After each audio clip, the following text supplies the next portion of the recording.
नाज़रीन मोहतरम, इब्न जरीर और इब्न हातिम में हजरत मुजाहिद रहमतुल्लाह ताला अलैह से एक किस्सा मरवी है कि एक जमाने में एक औरत हामिला थी। जब उसे दर्द होने लगा तब उससे एक बच्ची पैदा हुई तो उसने अपने मुलाजिम से कहा, जाओ कहीं से आग ले आओ। वो बाहर निकला तो देखा कि दरवाजे पर एक शख्स खड़ा है। पूछता है कि क्या हुआ, लड़की या लड़का? उस मुलाजिम ने कहा, लड़की पैदा हुई है। उस शख्स ने मुलाजिम से कहा, सुन, ये लड़की 100 आदमियों से ज़िना कराएगी, फिर ये एक शख्स से निकाह करेगी और एक मकड़ी उसकी मौत का बास बनेगी। मुलाजिम ने सोचा, ये 100 आदमियों से ज़िना कराएगी, इससे तो अच्छा है कि मैं इसे कत्ल कर दूं। वो मुलाजिम वहीं से पलट आया और आते ही एक तेज छुरी लेकर उसका पेट चीर दिया और उसे मुर्दा समझकर भाग निकला। मुलाजिम ने समझा कि ये बच्ची मर गई है, हालांकि वो जिंदा थी। उसकी माँ ने बच्ची के पेट में टाँके दिए और इलाज मुआलजा शुरू किया, जिससे वो जख्म भर गया और वो ठीक हो गई। अब एक जमाना गुजर गया, ये लड़की जवान हो गई और शक्लो सूरत में भी बहुत खूबसूरत थी, लेकिन वो बदचलनी में पड़ गई। इधर ये मुलाजिम समंदर के रास्ते कहीं दूर चला गया और काम काज शुरू किया और बहुत पैसे जमा किया। ये मुलाजिम अब बहुत अमीर हो गया था। बहुत अरसे बाद ये फिर अपने गांव आ गया और एक बुढ़िया औरत को बुलाकर कहा, मैं निकाह करना चाहता हूँ। गांव में जो सबसे खूबसूरत हो उससे मेरा निकाह करा दो। ये औरत गई और तलाश जारी कर दिया, लेकिन जैसा कि बताया गया कि शहर भर में उस लड़की से ज्यादा खूबसूरत कोई न थी। इसलिए उस औरत के पास गई और निकाह का पैगाम दिया।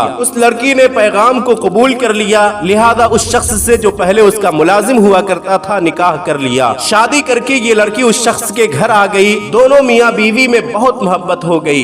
एक दिन उस लड़की ने अपने खावंद से पूछ ही लिया कि आप कौन हैं, कहाँ से आए हैं और यहाँ कैसे आ गए। उसने अपना तमाम माजरा बयान कर दिया कि मैं यहाँ एक औरत का मुलाजिम हुआ करता था और मैंने उसके लड़की के साथ ये हरकत करके भाग गया। अब इतने बरसों के बाद यहाँ आया हूँ। तो उस लड़की ने कहा, जिसका पेट तुमने चीर के भागा था वही लड़की मैं हूँ। ये कहकर अपने उस जख्म का निशान भी दिखाया। तब उस आदमी को यकीन हो गया कि ये वही लड़की है। तो फिर वो कहने लगा, अगर तू वही लड़की है तो मैं तेरे बारे में एक और बात जानता हूँ, और वो ये है कि मुझसे पहले 100 आदमियों से तू जिना करा चुकी है। उस लड़की ने कहा, ये तो ठीक है कि मैंने जिना कराए हैं, लेकिन हमें गिनती नहीं मालूम। उस आदमी ने कहा, मुझे तेरे बारे में एक और बात मालूम है, और वो ये कि तेरी मौत का सबब एक मकड़ी बनेगी। खैर, चूंकि तुम मुझसे मोहब्बत करती है और तू मेरी बीवी है, मैं तेरे लिए बुलंद बाला पुख्ता और आला महल तैयार करा देता हूँ। उसमें तुम रहो ताकि वहाँ ऐसे कीड़े मकोड़े पहुँच ही न सके। चुनांच ऐसा ही महल तैयार हुआ और ये वहाँ रहने लगी। एक मुद्दत के बाद दोनों मियाँ बीवी बैठे थे कि यकायक छत पर एक मकड़ी दिखाई दी। उसे देखते ही उस शख्स ने औरत से कहा, ये मकड़ी देखो इस घर में पहुँच चुकी है। औरत बोली, अच्छा, ये मेरी जानलेवा है, क्यों ना मैं ही इसकी जान ले लूं। उस औरत ने गुलाम को हुक्म दिया कि इस मकड़ी को पकड़कर मेरे सामने लाओ। वो पकड़कर उसके सामने लाया तो उस औरत ने उस मकड़ी को जमीन पर रख दिया और पांव से मसल डाला, जिससे उस मकड़ी की जान निकल गई। लेकिन उससे जो पीप निकला, एक आध कतरा उसके अंगूठे और नाखूनों में लग गया। उसका ऐसा जहर चढ़ा जिससे उस